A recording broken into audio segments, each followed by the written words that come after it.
Self induction complete हो गया था और आरएल सर्किट भी हम लोगों ने देख लिया था, करंट का डिके और ग्रोथ हमने देख लिया था। इस चैप्टर को कंप्लीट की तरफ बढ़ते हैं हम।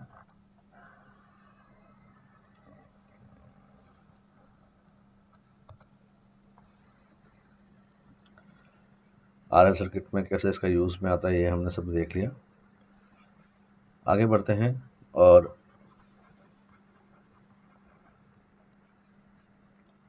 फोर्थ टाइप का, पहला हमने पढ़ा था जनरल इलेक्ट्रोमैग्नेटिक इंडक्शन, फिर हमने पढ़ा मोशनल इलेक्ट्रोमैग्नेटिक इंडक्शन, फिर हमने सेल्फ इंडक्शन पढ़ा और अब हम पढ़ेंगे म्यूचुअल इंडक्शन। जैसे सेल्फ इंडक्शन में हमने कहा था कि एक कॉइल होनी चाहिए,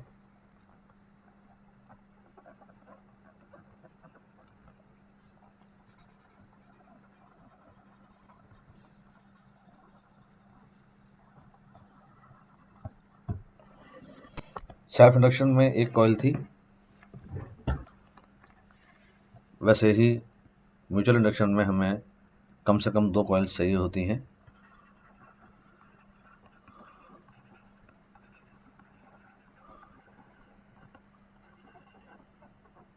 दो से ज़्यादा भी हो सकती हैं, बट एटलीस्ट 2 कॉइल्स हमें इसमें रिक्वायर होंगी।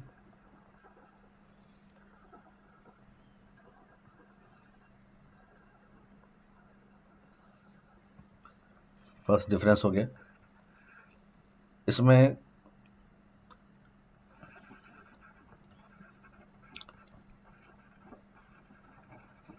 करंट चेंज और फ्लक्स चेंज एक ही कॉइल में होगा, क्योंकि कॉइल एक ही है हमारे पास में।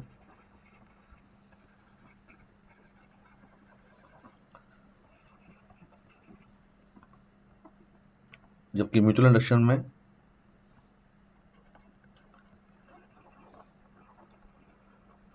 करंट जो चेंज होती है वो एक कॉइल में होगी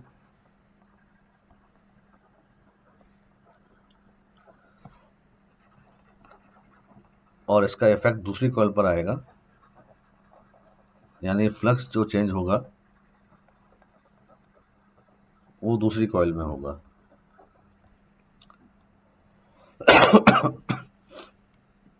ठीक है, 2 कॉइल्स होंगी तो एक में करंट बदलेगी, दूसरे में फ्लक्स चेंज होगा। नंबर 3, सेल्फ इंडक्शन जो होता है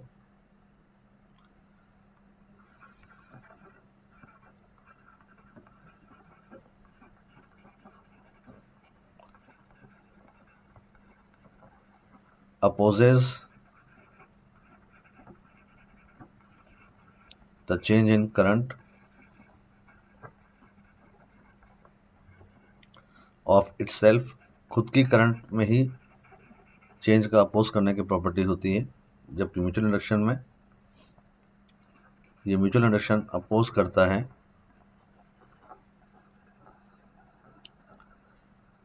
the change in current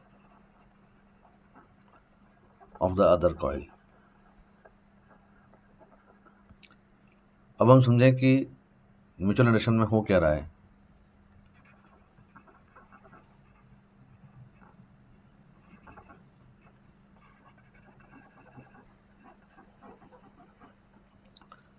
तो म्यूचुअल इंडक्शन में जैसा मैंने आपको बताया कि आपके पास में 2 कॉइल्स होनी चाहिए, तो एक कॉइल आपके पास में यहाँ पे होगी,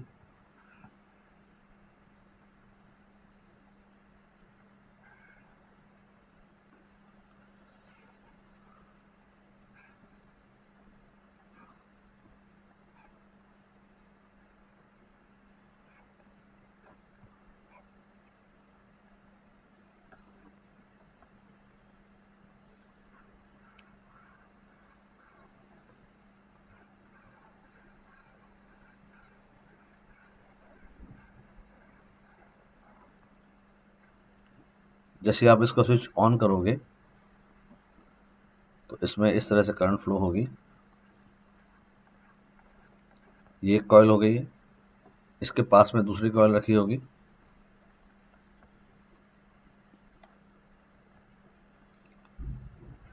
जस्ट इसके पास में दूसरी कॉइल रखी होगी।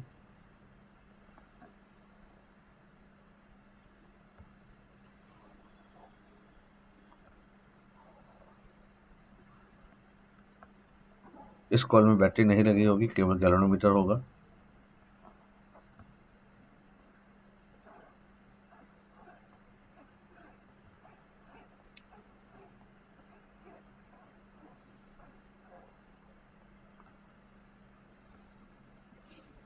जिस कॉइल में बैटरी लगी होती है उसे प्राइमरी कॉइल कहा जाएगा, और इसके पास में जो कॉइल रखी होती है जिसमें गैल्वेनोमीटर लगा है उसे सेकेंडरी कॉइल कहा जाता है। जब इसमें हमने स्विच को ऑन कर दिया तो इसमें जो करंट फ्लो होती है वो है प्राइमरी करंट, और ये स्विच ऑन करने पर बढ़ेगी।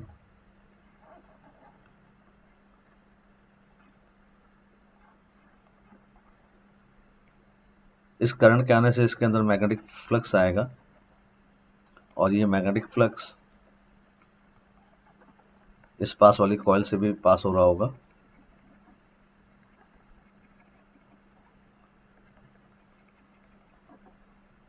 तो इसमें जो आपको मैग्नेटिक लाइंस दिख रही हैं या मैग्नेटिक फ्लक्स जो इसमें आपको दिखाई दे रहा है वो इसका खुद का नहीं है, वो प्राइमरी कॉइल की करंट की वजह से है। अब जब ये करंट बढ़ेगी तो प्राइमरी का फ्लक्स बढ़ेगा, प्राइमरी का फ्लक्स बढ़ेगा तो सेकेंडरी में से फ्लक्स पास हो रहा होगा वो भी बढ़ेगा। खुद की करंट से खुद में फ्लक्स बढ़ गया तो ये तो आपको सेल्फ इंडक्शन देगा, लेकिन सेकेंडरी की कॉइल में जो फ्लक्स बढ़ा है इससे आपको म्यूचुअल इंडक्शन मिलेगा। तो पहले सेल्फ इंडक्शन ही इस करंट का अपोज कर रहा था, म्यूचुअल इंडक्शन भी इस करंट का अपोज करेगा, and this mutual induction opposes the growth and decay of primary current.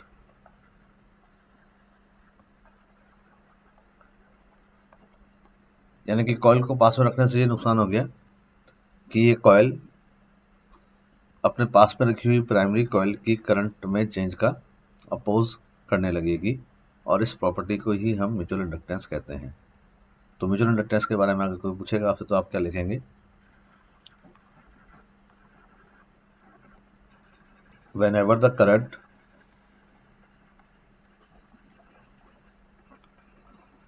passing through one coil changes with time, flux linked with the other coil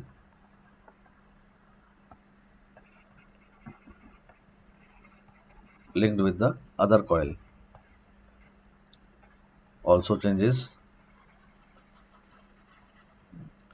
दूसरी coil से भी फ्लक्स चेंज हो जाएगा, due to विच, जिसकी वजह से EMF induces in the second coil,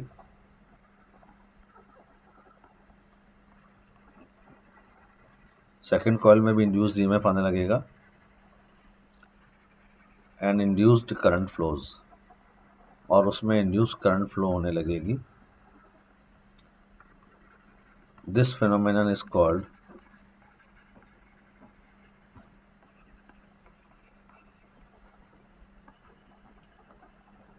mutual induction.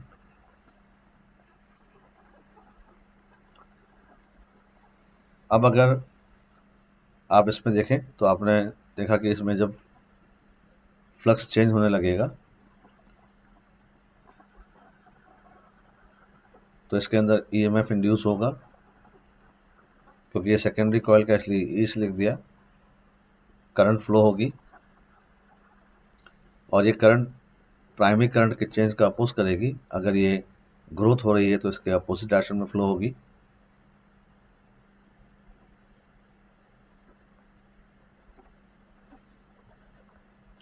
और जैसे आपको दिख रहा है यहाँ पे ये करंट एंटी क्लॉकवाइज फ्लो हो रही है, तो इसकी जो निडल बीच में होती है वो क्लॉकवाइज की जगह एंटी क्लॉकवाइज घूम जाएगी,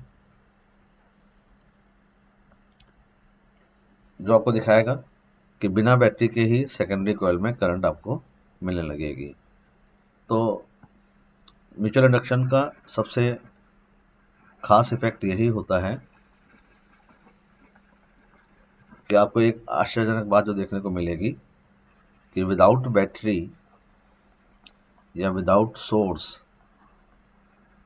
करंट फ्लो होने लगेगी सेकेंडरी कॉइल में।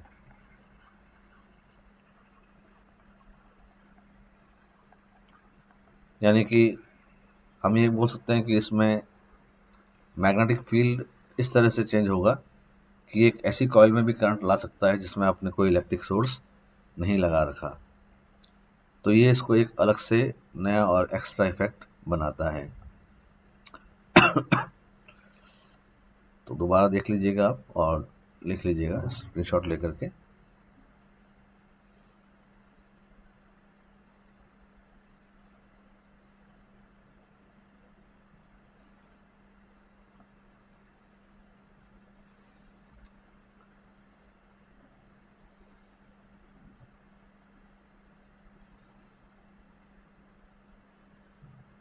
ठीक है,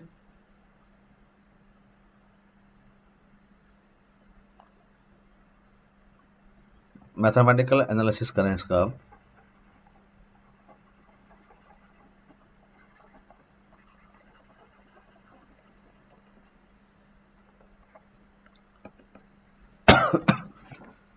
तो इस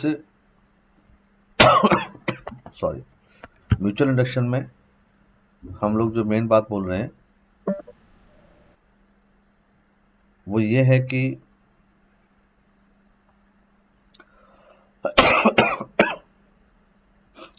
प्राइमरी कॉइल तो है ही सॉरी ये प्राइमरी कॉइल तो है ही, और इस प्राइमरी कॉइल में करंट भी फ्लो होगी जिसकी वजह से मैग्नेटिक फील्ड या मैग्नेटिक फ्लक्स आएगा।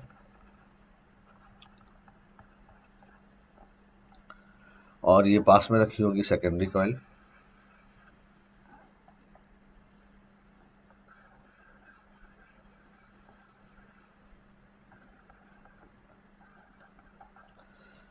इसमें से जो फ्लक्स जा रहा होगा, ये फ्लक्स क्योंकि इसमें से पास हो रहा है तो कहलाएगा फ्लक्स फ्रॉम सेकेंडरी कॉइल। लेकिन इसमें तो करंट थी नहीं, तो ये फ्लक्स है किसका? तो म्यूचुअल इंडक्शन में हमें ये बात पता लगती है कि magnetic flux from secondary coil is directly proportional to the current of primary coil।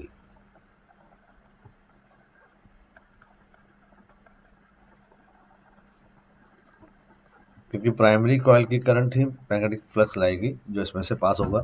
Current बढ़ेगी तो फ्लक्स बढ़ेगा, करंट घटेगी तो फ्लक्स घटेगा। तो सो phi s is equal to MIP,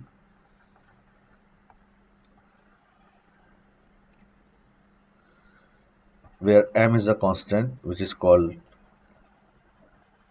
mutual induction coefficient,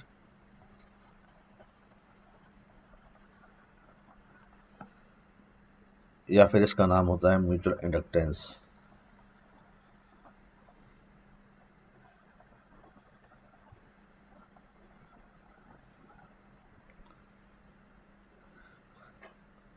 अगर आप इस चैप्टर को शुरू से पढ़ रहे हैं जैसे मैंने आपको पढ़ाया है और आप दोनों कॉइल्स पर अपना ध्यान लगा रहे हैं यहाँ पर,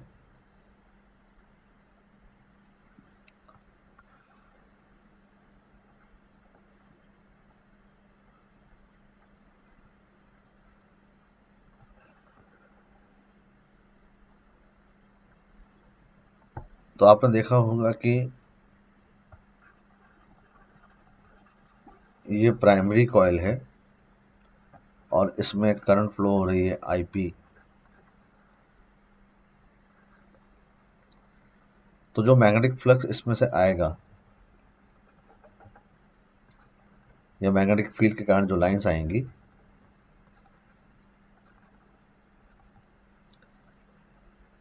इन्हीं लाइंस का नाम अलग अलग जगह पे अलग अलग हो जाएगा। मतलब ये जो लाइंस आ रही हैं, these are the magnetic lines या magnetic flux due to primary current IP। और जब आप इन फ्लक्स को प्राइमरी कॉइल में देखते हो तो आप इसी फ्लक्स को बोलोगे phi p, यानी कि फ्लक्स ऑफ प्राइमरी कॉइल।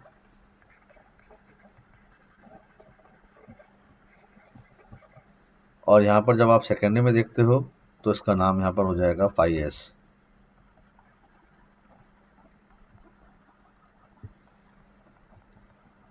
ये दोनों हमेशा बराबर नहीं होंगे, क्योंकि आपको पता है फाई का फॉर्मूला। तो जब आप फाई पी यूज करते हो यहाँ पर, तो आप फॉर्मूला लगाओगे NAB cos थीटा। इसमें सब कुछ प्राइमरी का ही है।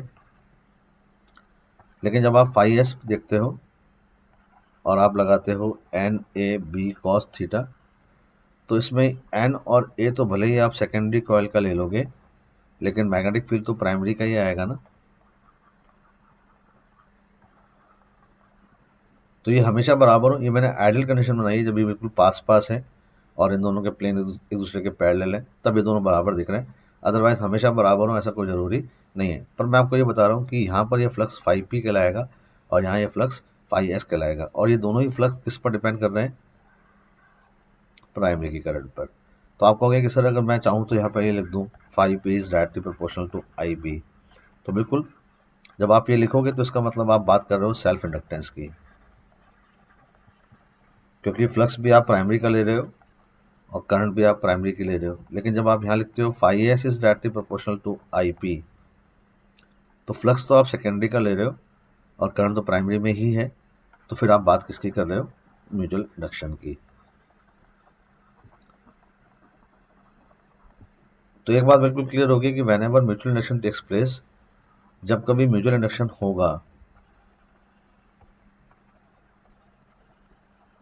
तो सेल्फ इंडक्शन तो होगा ही।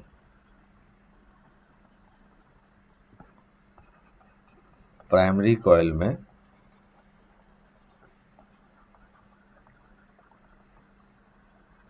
सेल्फ इंडक्टेंस भी होगा।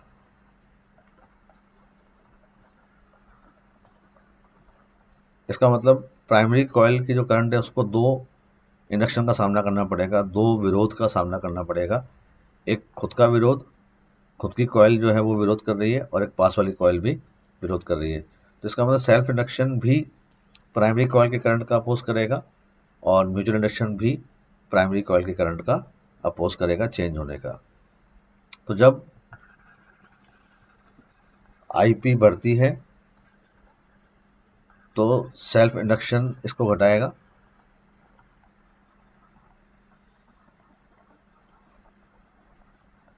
और म्यूचुअल इंडक्शन भी इसे घटाएगा।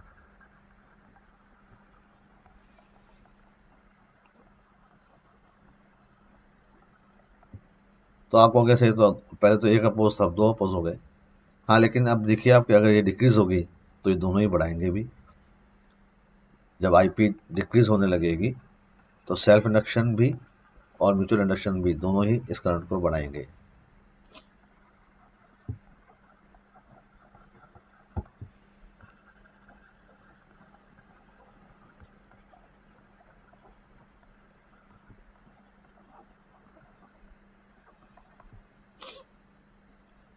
खैर, हम अपने टॉपिक पे वापस आते हैं। हमने म्यूचुअल इंडक्टेंस की बात की, जिसे हमने कैपिटल M से दिखाया।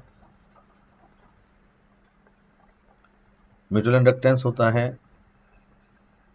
फाई S बाय IP, यानी कि फ्लक्स फ्रॉम सेकेंडरी कॉइल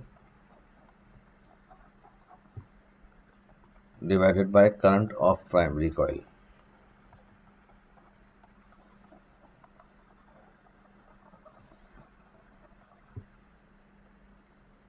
ये दोबारा लिख लीजिए आप, यहां से लेके यहां तक।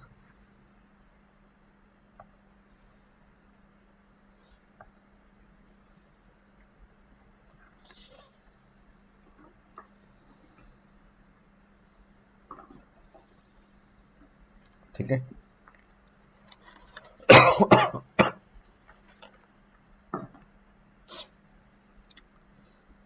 तो इसकी यूनिट भी हेनरी ही होगी।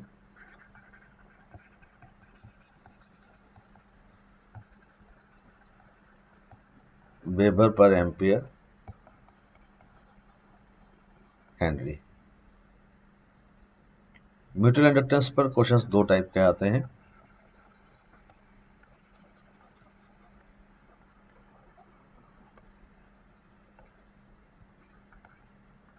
पहला होता है टू डिटरमाइन म्यूचुअल इंडक्टेंस,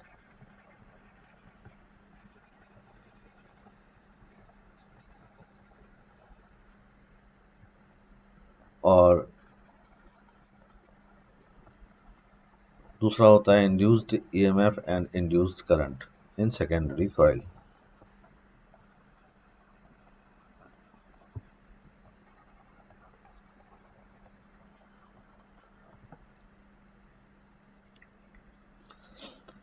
तो पहले हम म्यूचुअल इंडक्टेंस पर पता लगाते हैं, यानी कि म्यूचुअल इंडक्शन कोफिशिएंट।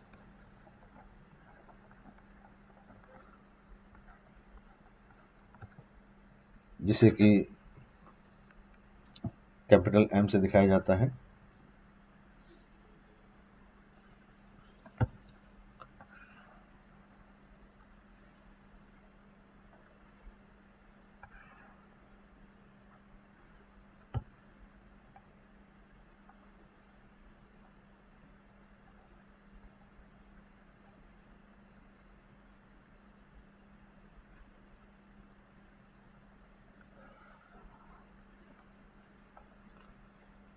ये प्राइमरी कॉइल है।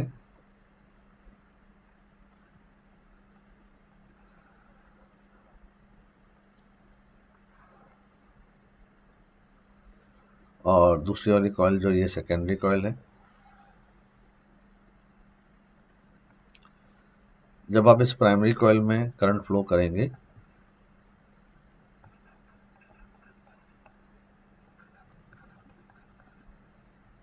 तो इसका मैग्नेटिक फील्ड प्रोड्यूस होगा।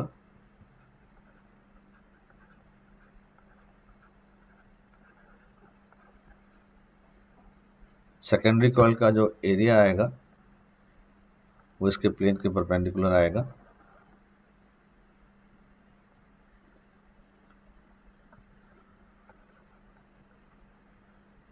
यहाँ ये एंगल थीटा है।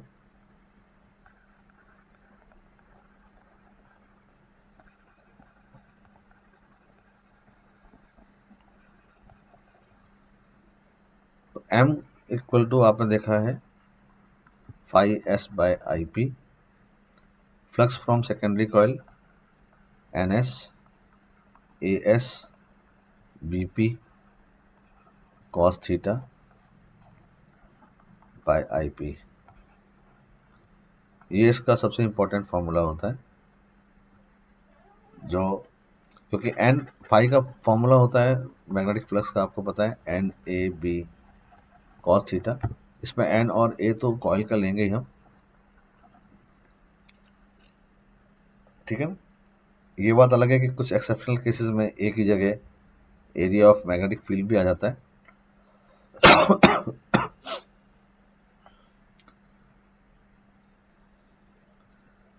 तो इसका मतलब M जो है वो बहुत सारे फैक्टर्स पर डिपेंड करता है कि इन कोइल का ओरिएंटेशन क्या है, मतलब व्यवस्था कि किस तरह से अरेंजमेंट है कॉइल्स का। पैरेलल रखी हैं, परपेंडिकुलर रखी हैं, पास रखी हैं, दूर रखी हैं। तो orientation of primary and secondary coils. दूसरा, medium between the coils, coils के बीच में मीडियम क्या है। फेरोमैग्नेटिक मीडियम रख करके हम इसका म्यूचुअल इंडक्टेंस बढ़ाते हैं। और नंबर ऑफ टर्न्स पे भी डिपेंड करेगा,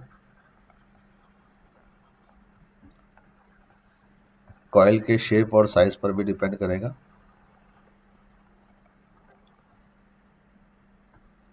लेकिन एम किन बात पे डिपेंड नहीं करता है,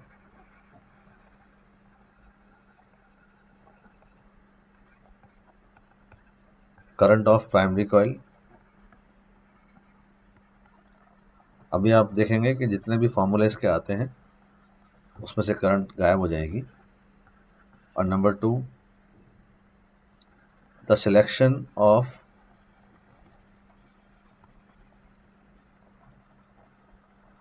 primary and secondary coil,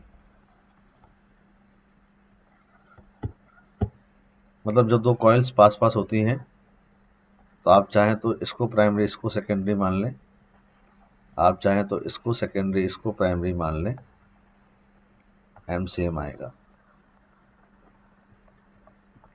so M इस बात पर डिपेंड नहीं करता है कि आपने किसको, हाँ लेकिन जब न्यूमेरिकल्स आप सॉल्व करते हैं तो हम देखते हैं कि किसी चुनना आसान रहता है जिसमें करंट फ्लो हो रही होती है या जिसका मैग्नेटिक फील्ड कैलकुलेट करना इजी रहता है, तो हम उसको प्राइमरी मान लेते हैं। बट म्यूचुअल इंडक्टेंस कभी इस बात पर डिपेंड नहीं करता है। अब आप कहेंगे सर दूसरे को मैं मानूँ तो दूसरे को मानने से अगर मैग्नेटिक फील्ड आप कैलकुलेट नहीं कर पा रहे या मुश्किल हो रही है तो फिर आप उसे क्यों माने, जब हमें पता है कि रिजल्ट तो दोनों का सेम ही मिलना है ना।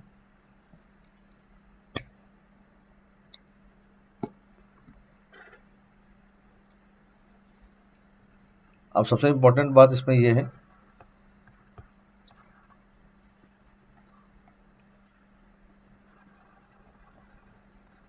when plane of primary and secondary coil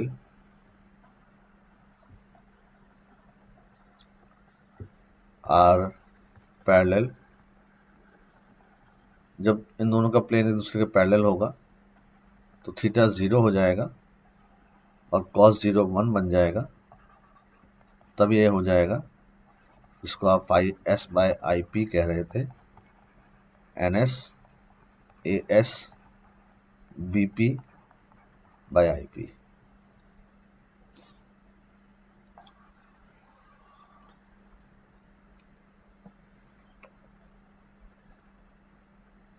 तो म्यूचुअल इंडक्टेंस हम देखते हैं कुछ अरेंजमेंट्स के।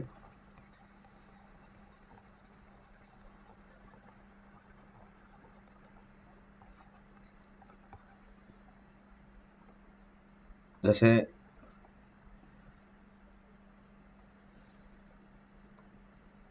सबसे पहले आपने देखा कि ये एक कॉइल है और इसके अंदर दूसरी कॉइल रखी है।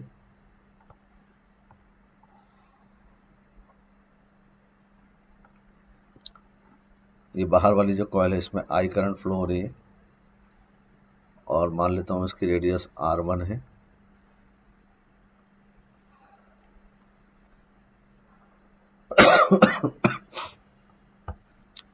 इसमें N1 टर्न्स है, इसकी रेडियस R1 है। अंदर वाले में N2 टर्न्स है और इसकी रेडियस R2 है। तो इसमें आसान है, बड़ी वाली कॉइल जिसमें करंट फ्लो हो रही है उसको आप प्राइमरी सिलेक्ट कर लें और छोटे वाले को, अंदर वाले को सेकेंडरी। मैंने आपको बताया N S A S B P by I P. Primary आपने इसको लिया है तो इसका मतलब इसकी करंट आई पी बन गई है। अब सेकेंडरी में नंबर ऑफ टर्न्स हैं N2, एरिया हो जाएगा इसका pi R2 square. Primary coil का मैग्नेटिक फील्ड हो जाएगा mu naught N1 I P by 2R, radius उसकी R1 है और आई पी का आपने यहाँ पर डिवाइड कर दिया। आई पी से आई पी कैंसिल हो जाएगा और इसका सेल्फ इंडक्टेंस आ जाएगा mu naught N1 N2 pi R2 square by 2R1। तो इतना लंबा फॉर्मूला आपको याद नहीं रह पाएगा, लेकिन किस तरह से कैलकुलेट किया है मैंने आपको हमेशा बोलता हूँ कि कुछ फॉर्मूले आप याद रखें, आसानी से होती है। और जबकि मैं कुछ बोलता हूँ कि आप कैलकुलेट वहाँ पे कर सकते हैं प्राइमरी सेकेंडरी मान करके, क्योंकि इतना बड़ा फॉर्मूला अगर आप याद कर सकें तो करें, अदरवाइज दिमाग पे जोड़ नहीं डालें। पर किस तरीके से कैलकुलेट किया गया उसको जरूर आप ध्यान में रखें ताकि आप वहाँ पर कैलकुलेट कर सकें।